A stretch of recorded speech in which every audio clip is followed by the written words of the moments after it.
Matrix and welcome to Was a Matrix. My name is Looney and I'll be assisting you to get all of your questions through to us. Today we're focusing on final exam prep for business studies. All you need to do is search for all of our social media pages, Was a Matrix, as well as our WhatsApp line, and the details are on the screen. Please don't forget to download the To-Enable app to take part in today's assessment. We've got a cool competition going on for you guys, so stay tuned to get all of those details later on in the show. I've got my awesome teacher Dave, as well as our sign language interpreter Pumza. Thank you so much guys, and over to you. Welcome Matrix. Today we'll be going through all the topics for paper 2. We'll be doing a lot of section B questions. Remember that the section B questions can be combined to form a section C essay question, and we'll also be going through some multiple choice questions and helping you guys where you make a lot of silly mistakes to help prevent you from doing that, to make sure that you can get the best marks possible. So let's get on with what questions we have in paper 2. So the first question we're going to be dealing with has got to do with insurance. So it says top traders bought stock worth 400,000 Rand, but insured it for 300,000 Rand. There was a fire in their warehouse and they had destroyed stock to the value of 60,000 Rand. So we can already see that there's a bit of an issue there. The market value is 400,000 Rand of the stock. However, top traders have only insured the stock for 300,000 Rand. Then they had a fire in their warehouse and 60,000 Rand's worth of stock was damaged. So let's see what questions they could possibly ask us from the scenario. So the first question is, name the insurance clause that is applicable to the scenario above. So we can see that, that they have underinsured their stock, and there's a specific term for that, and that is known as the average clause. All right. So they will take how much the stock was insured for, they look at your damages, and then they'll work out a ratio according to how much you've insured your stock for and their market value. We go on to the second part of the question. We'll see now they ask us to calculate the amount that top traders will receive as compensation from the insurer. Show all calculations. All right, so if we look there, you've got your formula. It's your insured amount over the market value times by the loss or damages. If you put out the formula, you usually will receive a mark for that. So make sure that you're always putting in the formulas so that you don't lose out on any marks in case that you've made a mistake in your final answer. You'll still be able to receive some marks. So there we see that the insured amount was 300,000 Rand over the market value, which is 400,000 Rand, times by our damages, which was 60,000 Rand, which gives us a total answer of 45,000 Rand.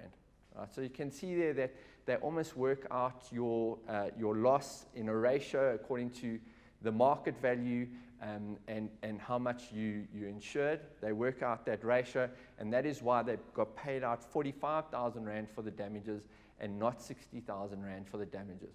Now, a lot of you might say, yeah, but that doesn't make sense because their damages was less than what they had insured it for, because they had insured for 300,000 Rand. However, the damages was 60,000 Rand, and that 60,000 is less than the 300,000. That's where it comes in, where they have that ratio. Your insured amount over the market value, and they have that ratio there times by the damages, where if they had insured it for 400,000 Rand, the insurance company would then have paid them out their full amount of damages, 60,000 Rand, because the ratio would have been 1 times by the damages. All right, let's go on to our next question. All right, so we need to advise the businesses on how management and legislation could contribute to the success and or failure of a public company.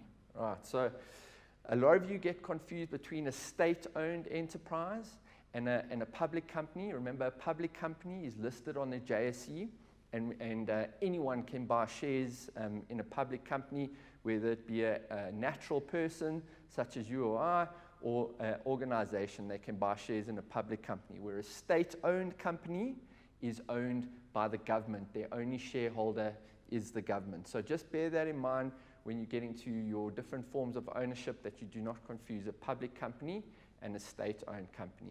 So let's see, let's unpack what the question is asking from us here. So firstly, now we need to consider management success, management failure, and legislation success. Right, so the first one for management success, it is managed by at least 3 competent or highly skilled directors. Right, so we can go out and we can get the best people to run our company. They'll be highly skilled, they'll be very competent, and they'll have experience in running a company, which is going to stand us in good stead because we might not, as the shareholders, have the experience in order to run a big public company. Now we can get people in who have that experience and can run the company in a very efficient manner. Shareholders can vote for or appoint the most capable directors to manage their company. So at the annual general meeting, the shareholders vote and they decide who the directors should be. So all the shareholders get to vote. Remember though, in a public company, you're dealing with millions of shares. So if you only own 1 share, your slice of the vote is a lot smaller than someone who might own 10% of the company. Right, so just bear that in mind. Right, directors bring creative ideas which encourage innovation, high productivity and efficiency in the company. Right, so if you look at some of your most innovative business owners and directors out there, they bring a lot of creativity in. You look at Steve Jobs when he went back to Apple, he brought a lot of creativity in creating the iPod, the iPhone, the iPad. So they bring in this creativity, this innovation, which can change a company completely. If we look, the management of a company can improve since directors are accountable to shareholders. So if the directors of a company are not doing well for the company, at the annual general meeting, shareholders can vote to have those directors removed. So those directors are always going to be on their toes. They're going to have to make sure that they're doing what's best for the company and that the company is continuously going up, because if the company isn't going up, the directors can vote the shareholders can vote to have the directors removed from the company. If we look at management failure, directors may not have a direct interest in the company, which can hamper growth and profit maximization. So sometimes you get some directors who are serial job hoppers, and they go from one company to the other. They're looking out for their interests, where they might not be looking out for the interests of the party, of the organization, which could be a direct conflict for the business. You know, the shareholders want the business to succeed, where the directors are just looking after their own personal interests. Directors may not be motivated to work very hard because shareholders decide on the director's remuneration. So at the annual general meeting every year, shareholders vote to see how much remuneration directors should get. And if directors can see that shareholders are going to be very negative in terms of how much remuneration they must get, those directors are not going to be motivated to work very hard. They're just going to actually sit back and be like, whatever, I'm not going to do anything. And that could hamper the productivity of the business.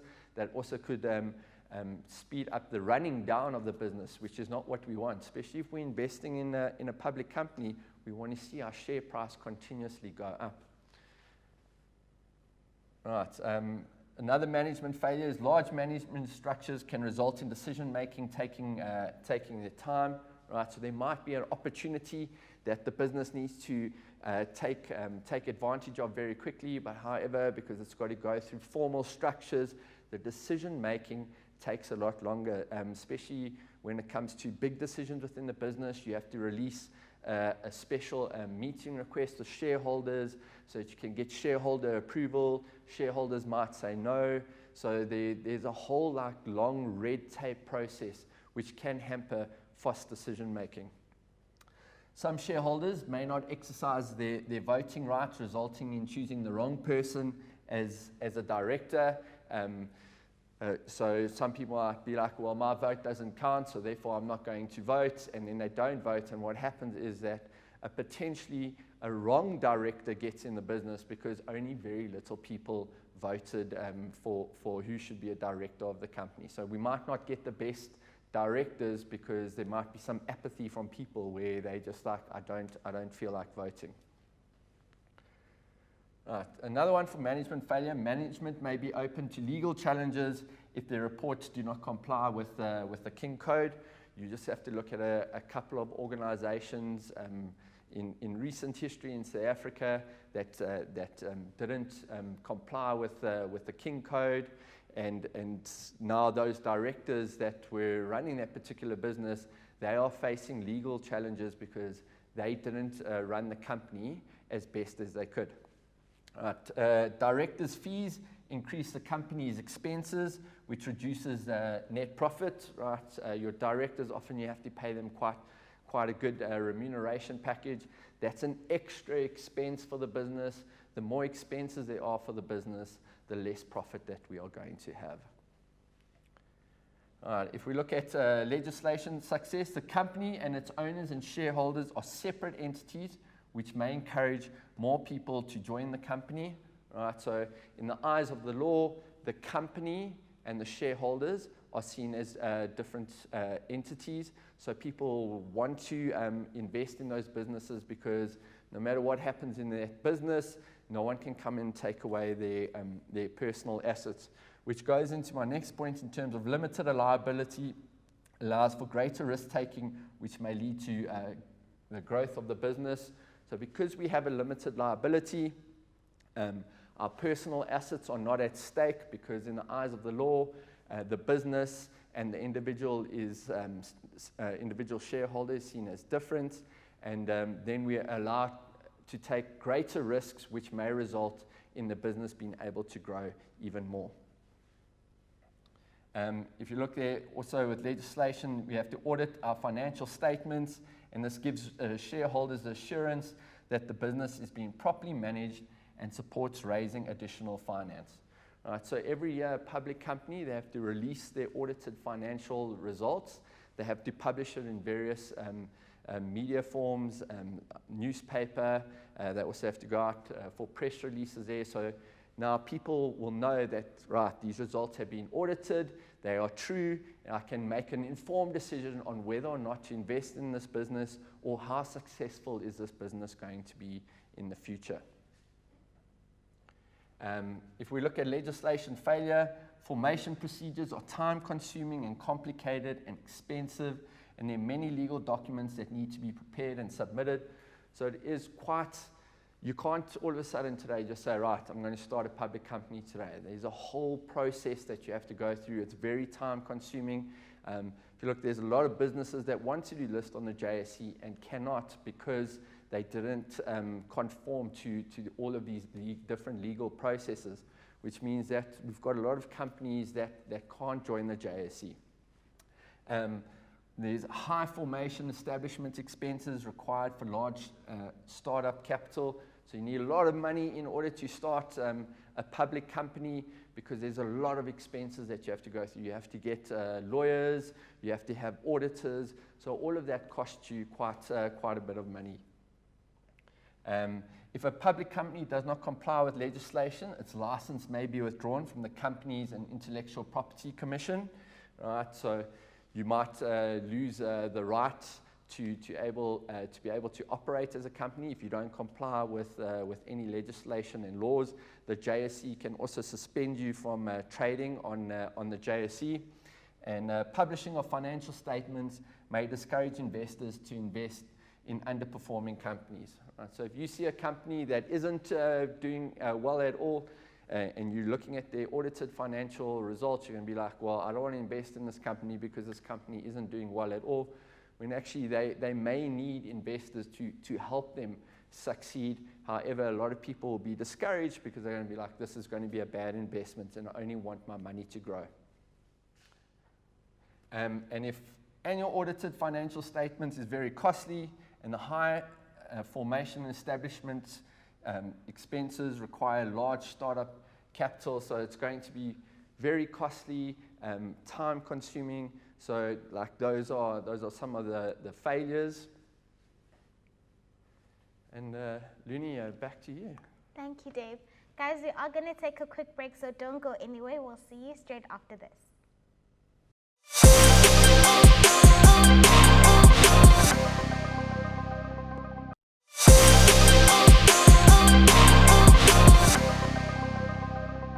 We're back from the break, guys. I hope you're still enjoying the show.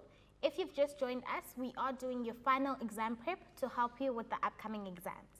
This next competition is for anyone who wants to win themselves something, or you're constantly running out of data and you just want to win. Wazomatrix is bringing you the hashtag WazoWinner competition, where 2 lucky matriculants stand a chance to win 2 gigs of data. All you need to do to enter is head on over to our Facebook page and all of the details will be there. Thank you so much, Dave, and over to you. Welcome back, Matrix. We're going to be carrying and going through paper 2. We'll be doing a lot of section B questions. Remember that section B questions can be combined together to form a section C or essay question. Let's get back to the questions that we have here. So we have June Traders has decided to invest their surplus profits in corporate social investments, or CSI, projects.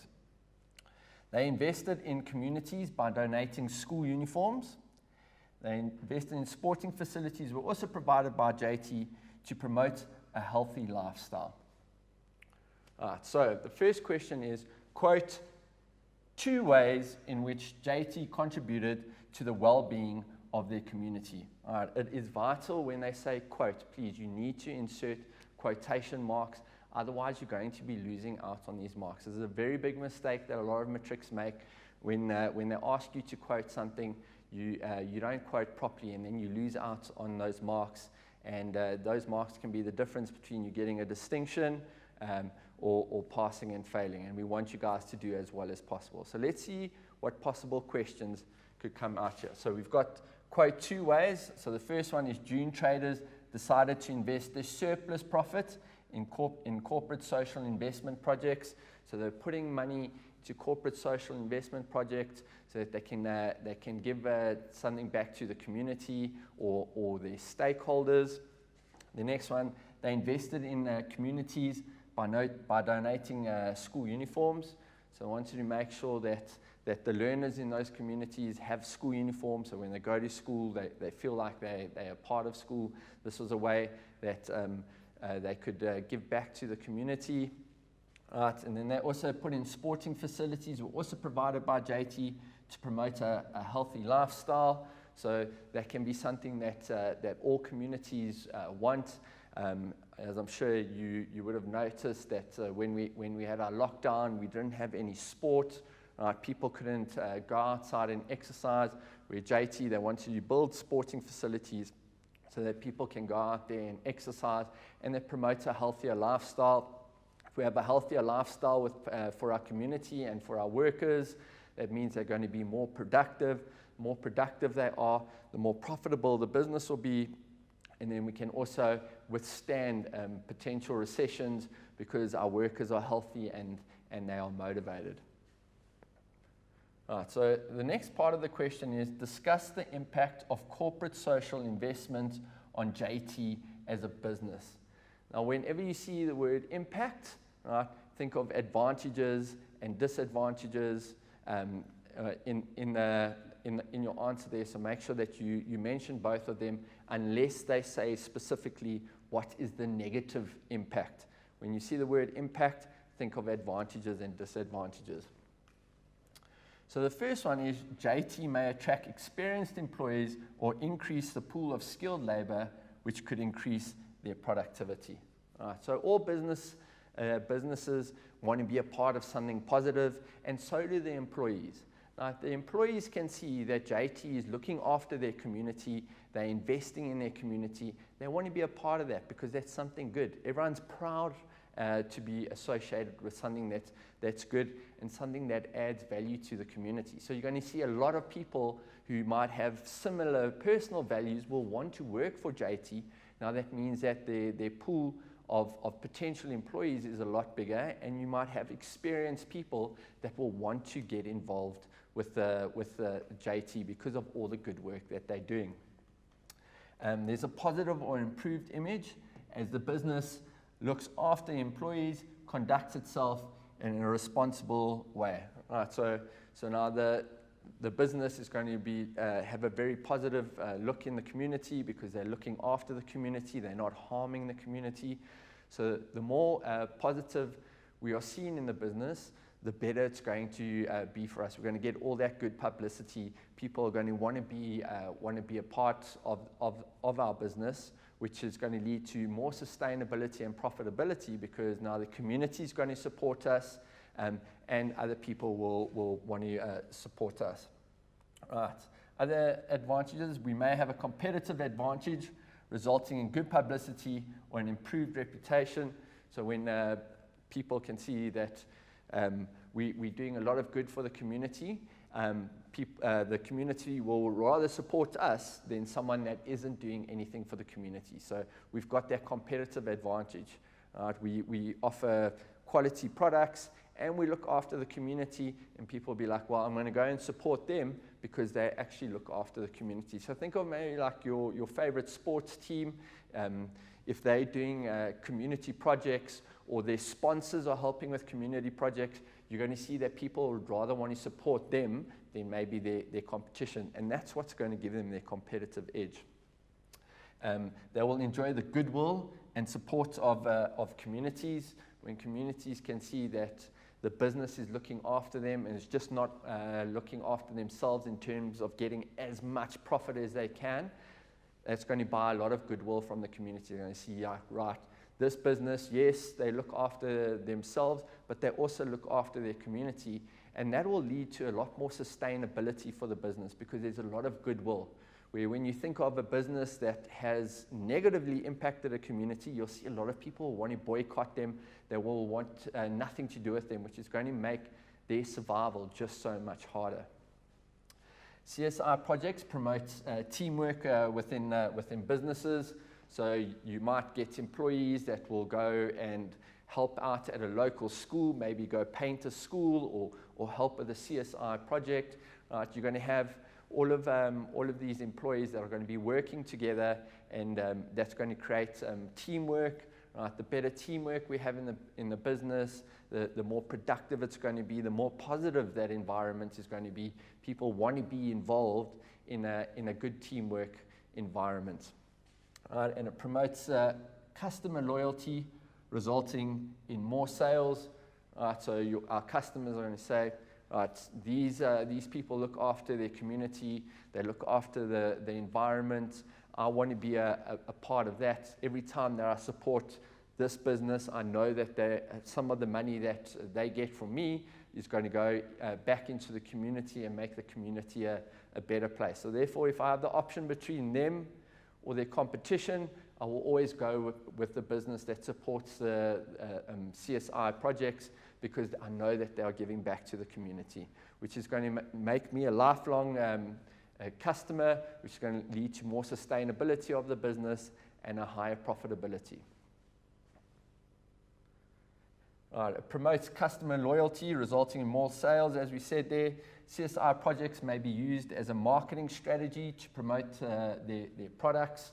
So you'll see that there's some fast food chains that when you buy food from them, they ask if you want to donate to their respective charities, which is the promotion of their products, because every time that you buy that, let's say, a burger or some chicken, you know that money that you're adding on your bill at the end is going to go to a good place, and then that promotes the products. And people, they want to be a part of something positive, and this is a manner in which they can be involved in something positive. And it helps to attract investors because of increased profits and income, and also in terms of ethical responsibility that the business has to make sure that they look after their community. We're starting to see a lot more green investors, ethical investors that want to invest in businesses because they're doing the right thing. And you're also going to have investors that are going to invest because they can see that the way the business conducts itself is a lot more sustainable. And if a business is sustainable, it's going to be more profitable.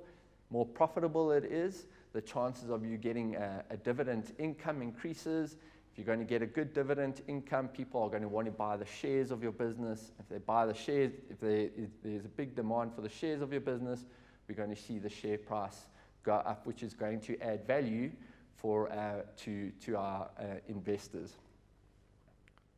It gives JT a tax advantage, such as tax reduction or rebates. They pay less tax. The less tax they pay, the more profit they have, which is just going to mean that the business is more sustainable. Once again, goes into attracting more investors because they're having to pay less tax. It helps to retain staff or lower staff turnover as employees' health and safety are considered. So employees feel that they're being taken care of, and because they're being taken care of, they don't want to go and look for a job at another company because they're very happy with the company that they're at now. So we don't have to go and find new employees, retrain them, get them up to the standard that we expect before they're productive. Our employees are going to want to stay there because they're like, we're getting looked after here. Our well-being is as important to the company as their profit is. And they're also doing a lot of good for the community, so we want to be a part of that. We want to stay there. And it improves the health of its employees through focused CSR projects. There could also potentially be where they might get doctors or nurses in to come in and give like the flu vaccine to their employees, or to check on the employees' health. Right? So if employees' health and welfare is taken care of, they're going to be a lot more positive when it comes to the business, and they're going to want to stay in the business.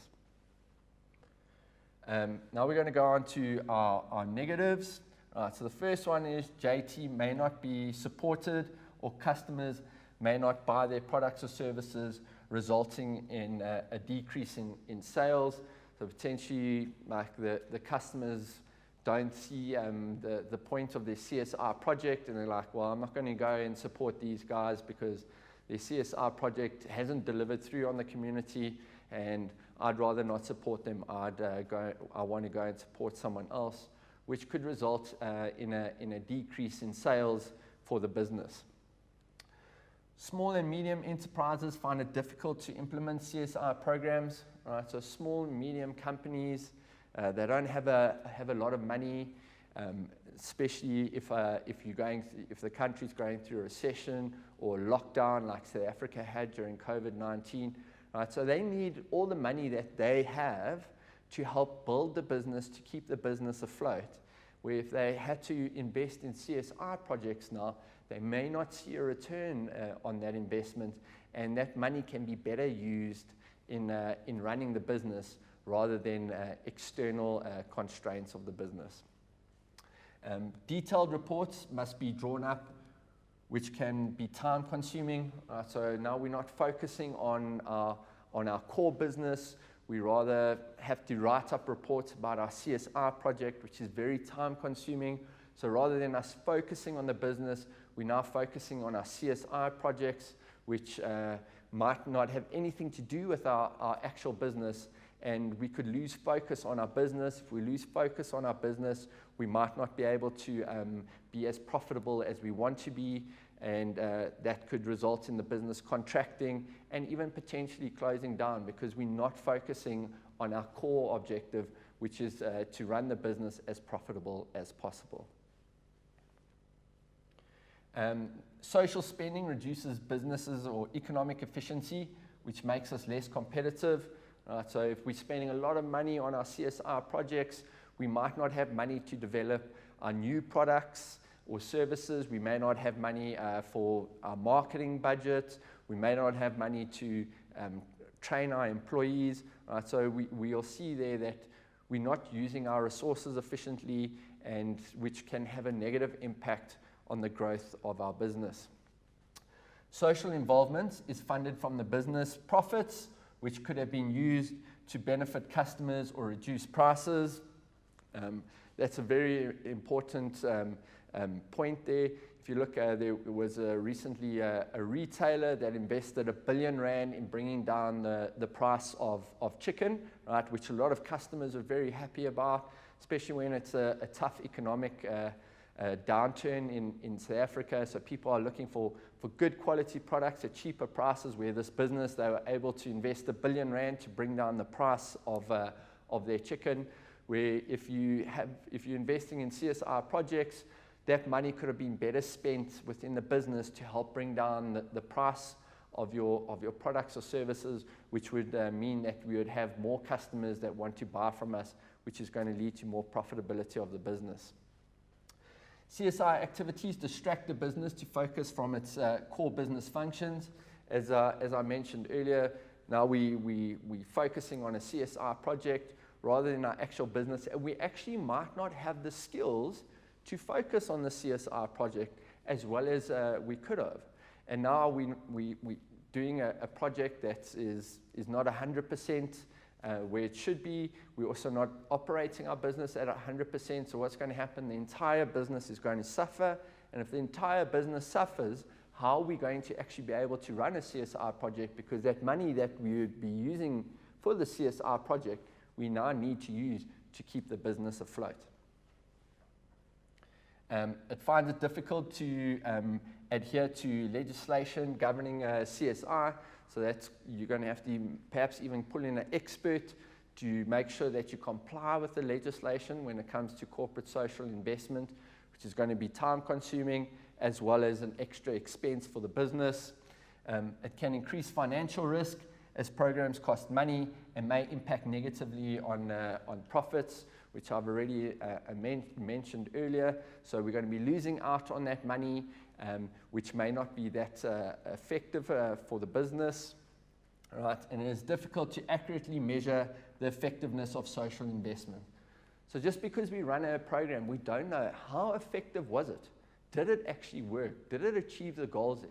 And also the thing with CSR projects is that they're long-term based.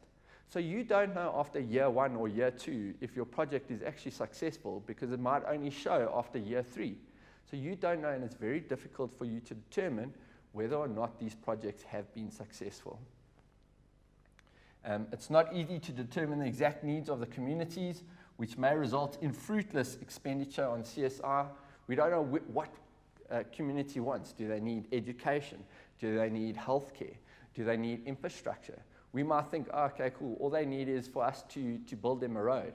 They're like, no, our biggest issue is that we have so much unemployment and we have people that are sick, right? So they're going to be like, right, we actually needed education and healthcare, but you've given us infrastructure, which we don't need. And most managers are not trained or lack experience to handle these programs, right? So some people will be like, I don't know how to run an education program. I don't know how to run a healthcare program. I know how to run a business, right? So you're going to have that conflict there, and that can also hamper the motivation of your managers and their confidence, because they might not be running a CSR program properly, which is going to dampen their confidence, which could impact them in the running of the business. And over to you, Luni. Thank you, Dave. Guys, let's take a quick break. Don't forget to enter the competition, as well as send us your questions and comments on all our social media platforms, and we'll see you straight after this.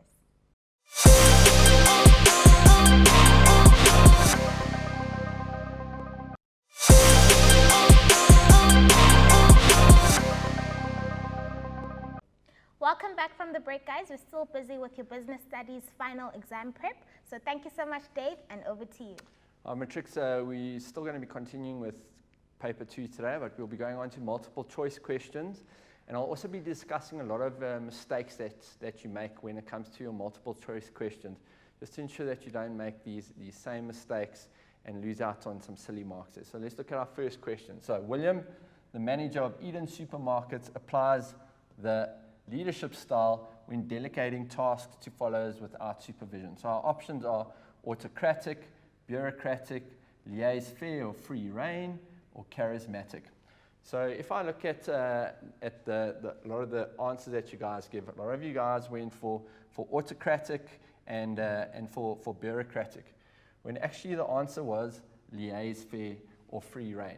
Right. So when you've got highly skilled workers, right, you can just delegate tasks to them and let them be. Remember, we're autocratic. You usually have an autocratic leadership style when your workers aren't highly skilled and you have to keep on telling them what to do because they don't know what to do. And bureaucratic, that's where we're just looking, there's a whole bunch of rules that you have to comply with, and that's the leadership style that you'll run with there.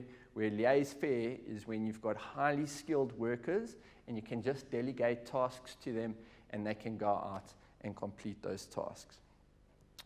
If we look at the next question, this is a really good question. So the company provides essential services such as water and electricity at reasonable prices.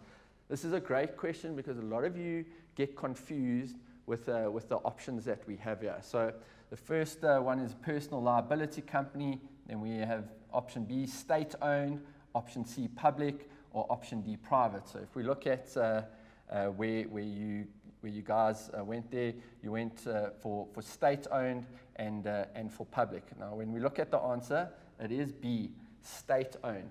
So a state-owned enterprise is an enterprise that is owned by the government. All right. Now, understand me, the government is voted for by the people. Right. However, a state-owned enterprise has only one shareholder, and that's the government. Where a lot of you get confused is with a public company. You assume that a public company is something that is run there for the public. No, a public company means that anyone can buy shares in that company, either a natural person or an organization, and they can have millions of shareholders. Where a state-owned company, they're there to provide goods and services at reasonable prices to the public or the people of a country in its whole there. So just make sure you understand the difference there. And when you see public company, it's got nothing to do with a state-owned company. All right, the next one is Tembi allows Joyce time to speak in an angry manner without attacking her. This is an example of dealing with a different personality. So we've got A, a complaining personality, or B, a quiet personality, C, an expert personality, or D, an aggressive personality. So if we look at your guys' answers, you've got complaining and aggressive that a lot of you guys picked there, and it is D, an aggressive personality, right? So when we're dealing with difficult people, when they're aggressive, right, just let them vent. As a manager, you just listen, you don't attack them, you just make sure that you keep very calm, let them vent out, and then you can talk to them there, right? So that's for an aggressive personality. You also have complaining, which is that you would have a completely different approach to a complaining personality.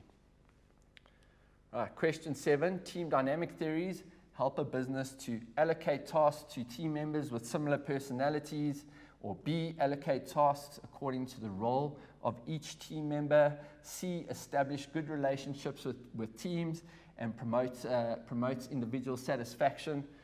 So it seems that a lot of you have been getting confused with the answer there. It's actually B, allocate tasks according to the role of each team member. A lot of people think team dynamics is just about making sure that everyone gets along, where it's actually all about making sure that we're allocating the right tasks according to the role of each team member. So you wouldn't put, for example, a goalkeeper as a striker in your football team, right? Because that's not his task there.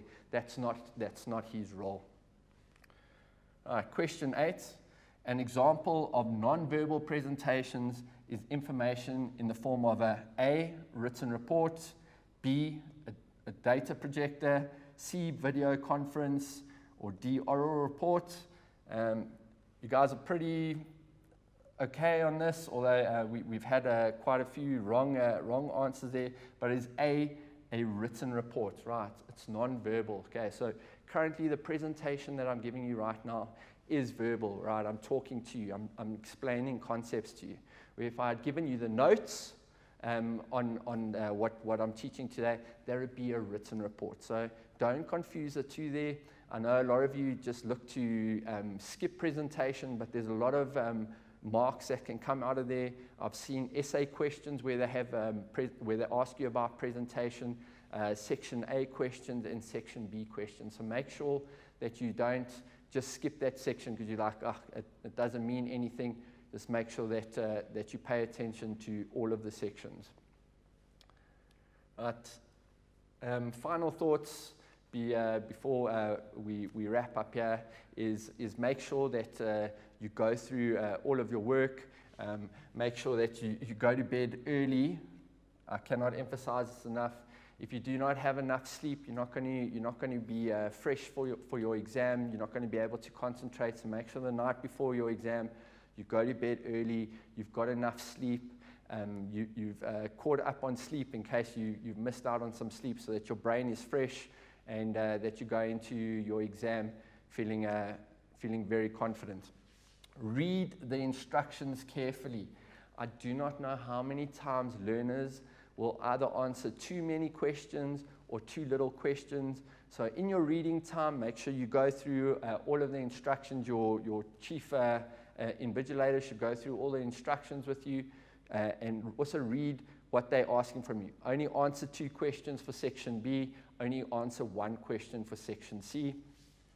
Manage your time, right? So you can start with any question. If you want to start with your essay question first, you can do that. If you want to start with your section B questions first, you can do that. Don't waste time on your section A questions where you sit and you daydream about the potential answer there, because every minute that you lose out is time that you're not going to get back. If you're not going to get back that time, you're going to run out of time for your paper and potentially lose out on a whole bunch of marks. And then finally, all the best, guys. Just go out there, do past papers, make sure that you're keeping up to date with what's happening in the news that can help you understand your work a lot better, and go out there and absolutely crush it, guys. All the best. Over to you, Luni. Thank you, Dave. Matrix, everything of the best for your exams. Please use our resources as well to revise and prepare yourselves for the upcoming exam. Congratulations to all of the competition winners who will be announced on our Facebook page after the show. Don't forget to check out our schedule on www.wazamatrix.co.za, and if you missed any of the lessons, they are available on our YouTube channel. From me, Luni, Dave, and Pumza, thank you and goodbye.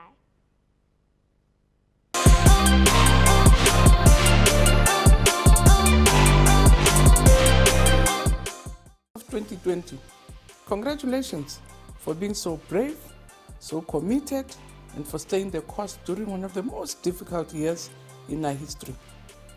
We're here to support you all the way. Our Waza Matric campaign was set up to support you up until the 8th of December 2020. We are offering you interactive exam guides, shows on SABC3, DSTV, Catch Up, and OVHD Channel 122 that are not to be missed. I wish you all the best in your final exams. You are the hope and the future of our country, and we're so proud of you for coming this far. No matter the outcome, you are at the finish line. Now give it your very, very best. And I thank you.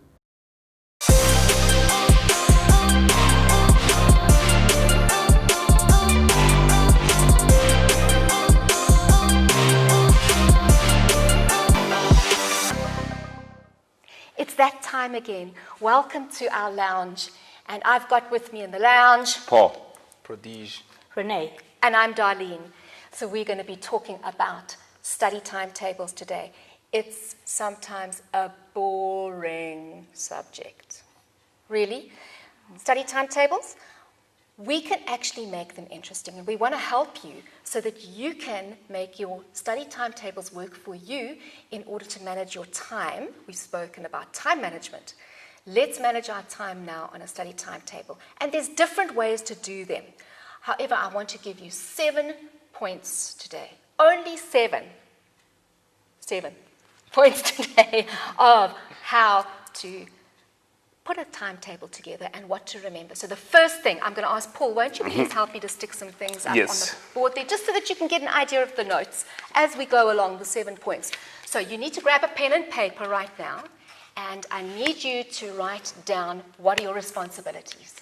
What are your chores at home? We need to look at what are the things that are expected of you. Do you have sports? Do you have extra classes? What do you need to do? Write down your responsibilities so that they can be slotted into your timetable. Then number 2, secondly, write down your subjects, including extra subjects. Write them down so that you know where you're going to slot them in. Then, thirdly, we need to look at what is the best time for you of the day. Some of you are not morning people. Have you ever had those morning people who get up in the morning, it's like, hello, I'm so happy to be up and the world is wonderful, and you come through and it's like, give me some coffee, and I don't want to do this. Some of us are not good in the day. In the morning, we want to roll out of bed and crawl to the shower. Others are, give it to, let's go. Then we've got people who study well in the afternoon. Or maybe you like to sleep in the afternoon and you like to study at night. The night owls. Whatever the time is, the best time of the day for you, use that, what your body is telling you. Use it to the best that you can in between if you're still at school while doing lessons. Use it to the best of your ability to utilize your natural time, your body clock. Then, the next thing is we need to look at format. What is the different format that you might want to do it in? Now, what I've got here is when Paul's finished fitting that one up, I'm going to say, Paul, could you please tell us a little bit? We've asked him to show us a study timetable he's made. Mm-hmm. This is like quite hectic. Can you please explain this study timetable? Yes, it's a quite simple one, not hectic one. This is like a clock. You see, it goes clockwise. I've got my days of the week. I've got Monday, I've got Tuesday, and I've got my subjects in between. It's like I've cut it a pie of some sort, and I've got my dates, I've got my time, and they move like this. So when I finish my task, I just write, okay, this is finished, the day is done, I've done it all. So this is how it goes. Okay, some people would say that's very complicated. It's not complicated. It's creativity. You've got your blocks here, which tells you. Are you saying it's organized? It is organized very, very well. Look at, I've got my English subject here. I've got life science here. I've got the date. I've got the time. Okay. All right, so we need to be careful we don't diss somebody who's like really creative. You can have fun with a study timetable. Pretty sure it's yours. Well, mine's a bit different because I like simplicity. You know, it's a bit ruined here, but that's not the point of it. I prefer to have mine in blocks, very easy to see, and as you can see, the red are the important things that happen and the times at which they happen at. And obviously there are empty blocks which represent the breaks that I take. Okay, so you take breaks. Yeah. Breaks are very important on your study timetable. Very important. Not 2-hour breaks, but breaks are important. So please make sure that you take a break. What is important? You play sport, you play soccer. Tell me quickly, how long is the break? Well, in sports, there's 2 halves to the game, and in between the 2 halves, you have a 15-minute break. That's where you find the faults in your game, rest, and obviously you fix the faults in your game to be better in the second half. All right, and that's for soccer. Yeah. And basketball, I know that you play basketball. Basketball is almost the same thing, obviously. There's the 2 quarters or 4 quarters, and in between at halftime, that's where you have your 15-minute break where you really rest. Okay, and what do the breaks do? Well, the breaks is for you to talk to your coach, see how you've been doing, and obviously fix your mistakes. Okay, so breaks are very important for our brains to process the information. Your brain starts filing that information. You have to take breaks. You can't push yourself for 2-3 hours without taking breaks. It's advisable to go 45 minutes and a 15-minute break, or 25 minutes and a 5-minute break. It's hard because you want to carry on, but do it. It will be so worth it for you. So, Renee, I see you fiddling on your phone here. What have you got? Oh, mine is totally different. It's a digital one. Okay. I just don't have time to write on a piece of paper for my timetable. I use a digital one. It's either on my laptop or on my phone. If it's on my laptop, it's in a form of a spreadsheet. I carry this one with me because I carry my phone with me all the time. So it makes it very easy for me to use it. Okay, so you need to make sure that the format you use works for you. Paper, digital, whatever it may be, please make sure that you have fun in setting it. Then we're looking at, we've said about the breaks. We can put down their breaks, Paul, because breaks, we said, are very, very important. So don't forget to have breaks in between looking at the format of your timetable. Then the next one is mix up your subjects. Don't study maths for the whole day. Your brain doesn't process it. Study maths, then maybe go to English. You can go back to maths later. Please mix your subjects up a bit to refresh your brain in terms of the study pathways in your brain. Then the 7th one is tick it off. Yes, to show that it's achieved. Yay! I think that's the best thing, is to say, I've written this exam, or I've finished studying this.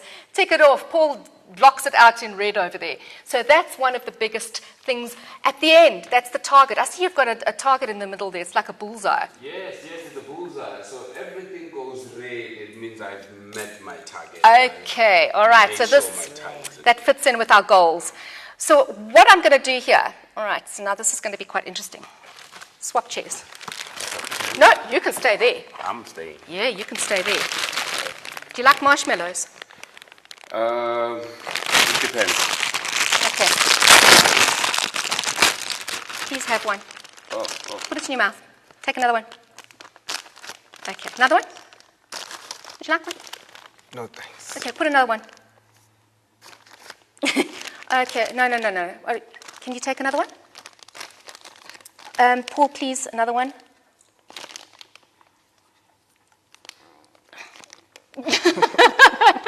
Sorry, can put another one, please?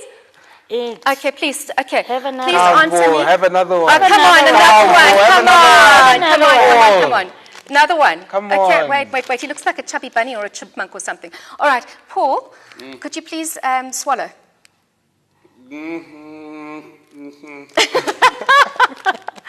Okay, all right. Paul, I'm sorry I'm doing this to you, but I'm using this as an example.